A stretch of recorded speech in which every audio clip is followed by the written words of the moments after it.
अस्सलाम वालेकुम स्टूडेंट्स, उम्मीद करता हूँ आप खैरियत से होंगे। जी स्टूडेंट्स, बाज़ बच्चे ये समझते हैं कि जो कंप्यूटर वाले बच्चे 545 में से 514 नंबर ले जाते हैं या 555 में से 535 नंबर आ जाते हैं, ये सिर्फ वो उन बच्चों के आते हैं जो क्लास के फ्रंट डेस्क पे दो बच्चे बैठे हुए हैं, जिनकी टीचर के साथ बड़ी इंटरेक्शन है। क्लास में टेस्ट होते हैं तो उनके पूरे नंबर आते हैं। क्लास में कोई सर बात पूछे तो वो सबसे पहले हैंड रेज कर देते हैं। उनके मंथली टेस्ट में भी बहुत अच्छे नंबर आ रहे होते हैं, तो हम समझते हैं कि बोर्ड में भाई इन्होंने ही टॉप करना है।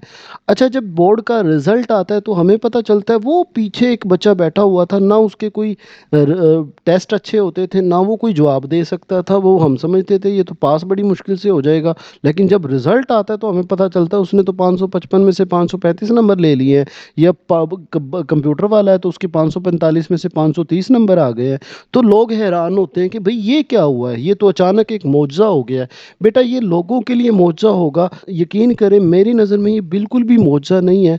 मैंने ये चीज़ें बड़ी ऑब्ज़र्व की हैं कि ये मौजज़ा नहीं है, ये कुछ टिप्स एंड ट्रिक्स हैं।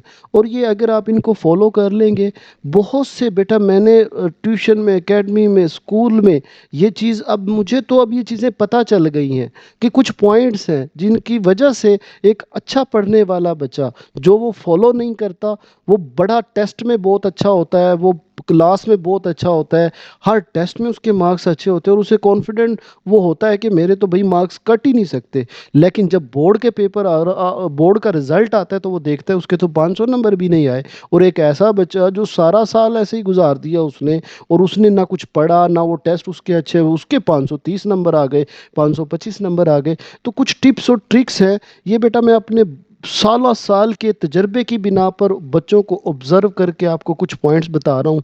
आप सुनेंगे और टीचर मेरी कोई बात सुन रहा है तो ये इस बात से ज़रूर एग्री करेगा। मैं आपको कुछ टिप्स और ट्रिक्स बता देता हूँ, डायरेक्ट मैं कोई कहानी आपको नहीं सुनाने वाला। आप इनको फॉलो कीजिएगा और आप अपने अंदर एक चेंज नज़र आएगा आपको। तो बेटा, चाहे आप पढ़ने, मतलब आपका जो भी टारगेट है, ये इंशाल्लाह ये पॉइंट आपके काम आएंगे।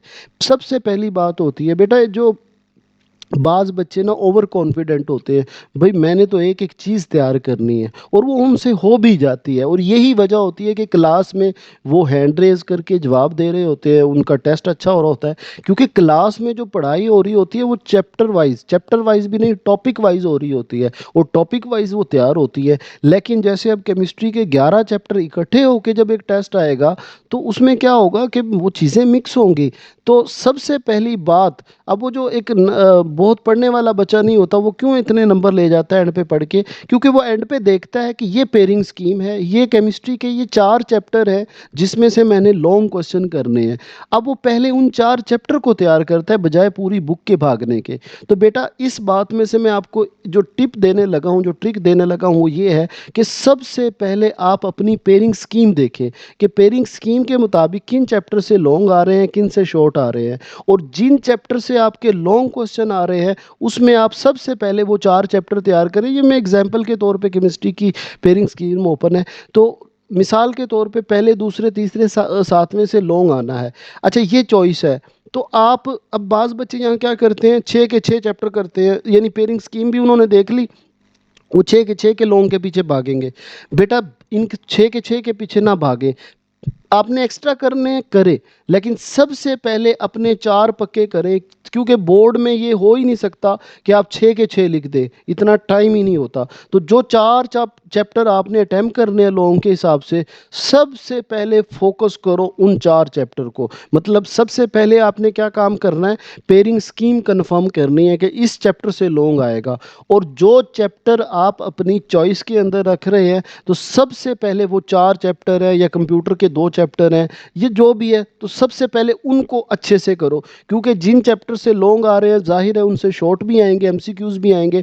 तो उन 4 चैप्टर को या 2 चैप्टर को आप फुल फ्लैज करो। और उन चैप्टर को करने के लिए बेटा आपने क्या करना है, मसलन पहला चैप्टर है या दूसरा चैप्टर है, आप यकीन करें हर चैप्टर में 2 से 3 या मैक्सिमम 4 लॉन्ग से ज़्यादा ऐसे लॉन्ग नहीं होते जो इम्पोर्टेंट हो बोर्ड के लिए। मैं भी chapter wise, subject wise share करूंगा इंशाल्लाह पेयरिंग स्कीम के मुताबिक, और कर भी रहा हूँ साथ साथ।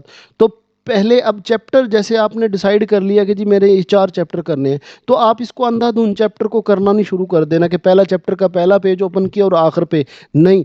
सबसे पहले आप पहले मिसाल के तौर पे आपने पहला चैप्टर शुरू किया है, उसमें मार्क कर लें कि ये लॉन्ग बन रहे हैं, 3 लॉन्ग बन रहे हैं, आप पहले उन 3 को अच्छा सा रगड़ा लगाओ।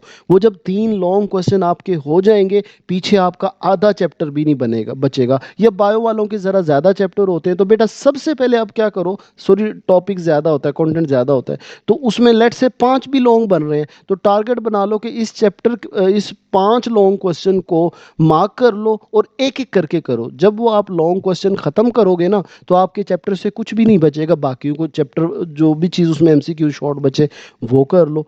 तो यानी ये आपने ब्रेक डाउन ज़रूर करना है।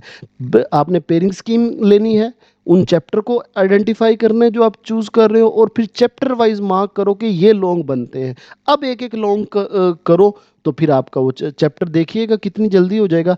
और मैं आपको बता रहा हूँ, जब आपके ये 4 चैप्टर डन हो जाए ना, मिसाल के तौर पे पेयरिंग में कर रहे हैं, उस 4 के बाद आपके जो जहन का प्रेशर था वो आधे से आधा हो जाएगा, क्योंकि आपके जहन में होगा भाई मैंने ये लॉन्ग भी कर लिए हैं और इसमें से शॉर्ट आने हैं वो भी कवर हो गए, एमसीक्यूज भी कवर हो गए।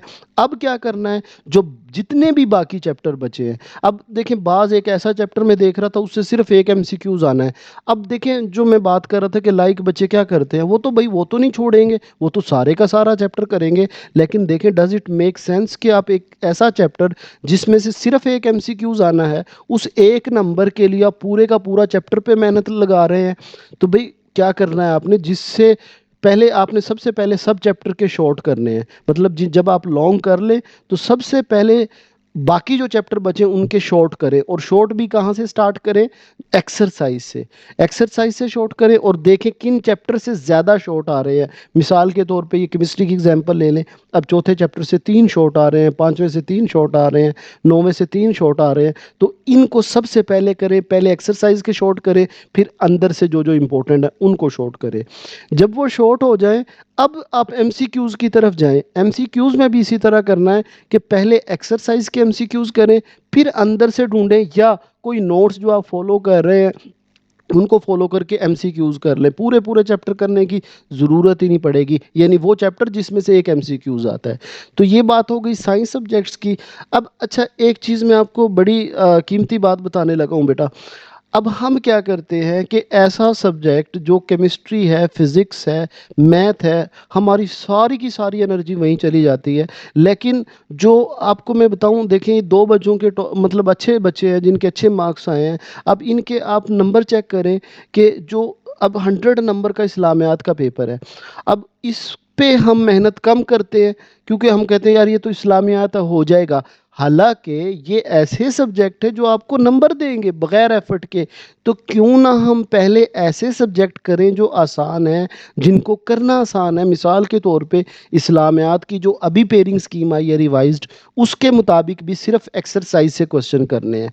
तो भाई आप क्या करो, हर रोज़ टारगेट रख लो कि मैंने एक चैप्टर, यानी बाब नहीं, एक चैप्टर के 3 शॉट बनते हैं, डेली 3 शॉट करो, 3 शॉट करो, सबसे ज़्यादा उसमें शॉट है तो डेली 3 शॉट करो। जब वो शॉट सारे डन हो जाएं, फिर आइडेंटिफाई करो 3 चैप्टर टोटल बनते हैं जिनमें से आपने लॉन्ग करना है, उन लॉन्ग को करो। इसी तरह हदीस के तर्जमे, मतलब आप क्वेश्चन वाइज चलो बजाय इसके चैप्टर वाइज चलने के। और जो सब्जेक्ट आसान है, मार्क्स अच्छे दे सकते हैं, साइंस सब्जेक्ट पे ही सारा टाइम नहीं लगाना आपने, उन सब्जेक्ट पे भी लगाना है जो आसान है। इस्लामियात की मैंने एग्जांपल दे दी। अच्छा फिर इंग्लिश है, इसके अब मैं क्योंकि ये वीडियो ये नहीं बता रहा कि हर सब्जेक्ट की मैंने ये अलग अलग वीडियो बनाऊंगा कि किस तरह आपने तैयारी करनी है। इंग्लिश है, अब ट्रांसलेशन पे बच्चे लगे हुए हैं और भाई इसकी क्वेश्चन आंसर करो। समरी सिर्फ 2 हैं, उनमें से एक आनी है, पहले उस समरी को करो ताकि वो 5 नंबर पक्के हों। क्वेश्चन आंसर करो। अब देखें लेटर है, लेटर आना ही आना है, तो वो उस पहले करो। मैंने एक लेटर भी जो वीक बच्चे हैं उनके लिए बनाया है, वीडियो अपलोडेड है, वो देख ले। मकसद कहने का आप एक तरतीब से चलो। और बेटा सबसे आखिरी और सेकंड लास्ट बात बताने लगा हूँ, सैटरडे संडे जो आपका, क्योंकि हमें ज़्यादातर होता क्या है कि हमें टाइम ही नहीं मिलता, डायरी इतनी है, जुमे को जाते हैं और टीचर जनाब पता नहीं क्या समझते देते हैं, सारे टीचर टेस्ट दे देंगे, ये भी टेस्ट करके आना, ये भी करना है, और सारा दिन हमारा इस तरह हम मतलब वो बिजी होते हैं कि हम अपना कुछ कर ही नहीं पाते। जो सेल्फ स्टडी का जो चीज़ होती है, जो चीज़ बच्चे को, आपको बताऊं, वो जो मैंने आपको कहा ना कि वो पीछे बच्चा बैठा हुआ है जो डेली टीचर से डांट भी खा रहा है, और वो मार भी खा रहा है, मार तो नहीं चलती, सॉरी मैंने बात चलती में कह दी, डांट खा रहा है ना, उसके मार्क्स अच्छे हैं। तो आपको क्या लगता है कि क्या वजह है वो इतने अच्छे मार्क्स ले गया है? बेटा उसकी एक रीज़न है कि वो सेल्फ स्टडी कर रहा है बैठ के। तो अब जो टॉपर बच्चा है उसने भाई अपनी रैपो बनानी है क्लास में, कहीं मुझसे टीचर या बच्चे ये ना देखें कि ये क्या हो गया भाई, इसको तो आया नहीं। हालांकि क्या पता क्लास में टेस्ट उस चीज़ का चल रहा हो जिसमें से पूरे चैप्टर से एक एमसीक्यूज आना है, और 15 दिन हम उसी पे चल रहे हैं। तो जो बच्चा पीछे बैठा हुआ वो सेल्फ स्टडी पे फोकस कर रहा है। तो बेटा आप टॉपर है, वीक है, एवरेज है, सेल्फ स्टडी को ज़रूर टाइम दे, डेली बेस पे भी। और यानी सेल्फ स्टडी से मुराद है उस सेल्फ स्टडी जो आपके स्कूल की स्टडी से हट के चीज़ है, मतलब होमवर्क की बात नहीं कर रहा। आप जल्दी सी होमवर्क करें, होमवर्क को बस फटीक समझे, बाकी अपनी डेली बेसिस पे 2 से 3 घंटे दे। और सैटरडे संडे आप कहें कि यार जो भी हो जाए, मैं क्लास में फेल होता हूँ हो जाऊँ, मैंने सैटरडे संडे मैंने अपनी तरतीब से चलना है। सैटरडे संडे आप अपनी सेल्फ स्टडी रखें। और फिर सेल्फ स्टडी के लिए बड़ी इंपॉर्टेंट बात है, ये इंशाल्लाह आपको कोई भी नहीं देगा यूट्यूब पे। मैं पहली बार ये चीज़, एक टर्म इंट्रोड्यूस करवाने जा रहा हूँ, उस टर्म का नाम है टारगेट पेज बनाओ। हर सब्जेक्ट का टारगेट पेज बनाओ। मैं इस चैनल पे शायद आप वीडियो जब देख रहे हो मैंने बना भी दिया हो। बेटा टारगेट पेज क्या होता है? मैं हर सब्जेक्ट के ना, मिसाल के तौर पे अब क्वेश्चन, सॉरी इंग्लिश की बात करें, इंग्लिश है। अब टारगेट पेज में आपने टॉप पे लिखना है कि जो सबसे आसान चीज़ है, सबसे कम चीज़ है और उसके मार्क्स ज़्यादा है। मिसाल के तौर पे इंग्लिश का जब मैं टॉप टारगेट पेज बनाऊंगा, सबसे ऊपर लिखूंगा समरी। और मैं ऐसे ही इस चीज़ को फॉलो करवाता हूँ कि समरी करनी है भाई। मैंने सबसे पहले एक सैटरडे में बैठ के भाई मैंने समरी को रगड़ा लगा दिया। फिर मैंने जी ये इसके बाद क्वेश्चन आंसर है, मैंने ये ख़त्म करने हैं। इसके बाद मैंने जो मेरे लेटर हैं ये ख़त्म करने हैं। फिर इसके बाद एक्टिव पैसिव की मैंने एक वीडियो बनाई हुई है घंटे की, उसमें सारे बोर्ड के एक्सरसाइज हैं, वो मतलब बोर्ड के जितने भी एक्टिव पैसिव हैं पूरे पंजाब के, वो मैंने उसमें डाल दिए हैं, समझा दिया है। भाई मैंने आज संडे का दिन रखना है कि मैंने एक्टिव पैसिव करने हैं। तो इस तरह टारगेट पेज बनाओ और जो जो होता रहे उस पर टिक लगाते रहे। अब उस सब्जेक्ट का जो टारगेट पेज बनाना ज़ाहिर है मुश्किल है, बच्चों को क्या पता चलेगा। तो बेटा इंशाल्लाह मैं वो आपके लिए क्या पता आप जब वीडियो देख रहे हो शेयर हो चुका हो, तो हर सब्जेक्ट का आपको टारगेट पेज बना के दूंगा कि पहले ये करो, फिर ये करो, फिर ये करो। तो आप ये छोटी छोटी चीज़ें थी, मैंने कोई बहुत लंबी कहानी नहीं सुनाई। छोटी चीज़ों को आप फॉलो करो, आपको एक अंदर का एक चेंज नज़र आएगा। ठीक है बेटा, मैं अगर बात को ख़त्म कर दूं, पेयरिंग स्कीम के मुताबिक करो, अपने चैप्टर को ब्रेक डाउन करके करो। सबसे पहले वो चैप्टर करो जिनसे लॉन्ग आ रहा है, और अपनी सेल्फ स्टडी पे बिल्कुल कंप्रोमाइज़ ना करो। डेली बेसिस पे 1 से 2 घंटा जिसमें आप होमवर्क से अलावा चीज़ें कर रहे हो, और मंथली सॉरी सैटरडे संडे कुछ भी हो जाए भाई, इसमें हमने सेल्फ स्टडी करनी है। बेशक मेरा टेस्ट फेल हो जाता है, हो जाए, मैंने सेल्फ स्टडी करनी है। और टारगेट पेज बनाओ। जिस दिन आप, जब तक आप टारगेट पेज नहीं ना बनाओगे, आप फैले रहोगे, आपको समझ ही नहीं आएगी कि मैंने किया क्या है और मैंने आगे क्या करना है। जिस दिन आप टारगेट पेज बनाओगे ना, आप देखिएगा एक एक क्वेश्चन पे टिक लगता जाएगा, ये हो गया, ये हो गया, और एट द एंड आपका सारी चीज़ें हो जाएंगी। तो ये बेटा चीज़ें थी छोटी छोटी जो मैं समझता हूँ कि मैंने बच्चों को भी फॉलो करवाई हैं, और ये मैंने देखी हैं कि बच्चे ऐसे करते हैं। तो इंशाल्लाह मैं भी आपकी हेल्प करूँगा। बेटा वीडियो अच्छी लगी हो तो वीडियो को लाइक कर दीजिएगा, चैनल को भी सब्सक्राइब कीजिएगा। हम 9th क्लास की बहुत अच्छी तैयारी करवा रहे हैं चैनल पे, इंशाल्लाह बाकी क्लासेस की भी। अपना ख्याल रखिएगा। अल्लाह हाफिज़।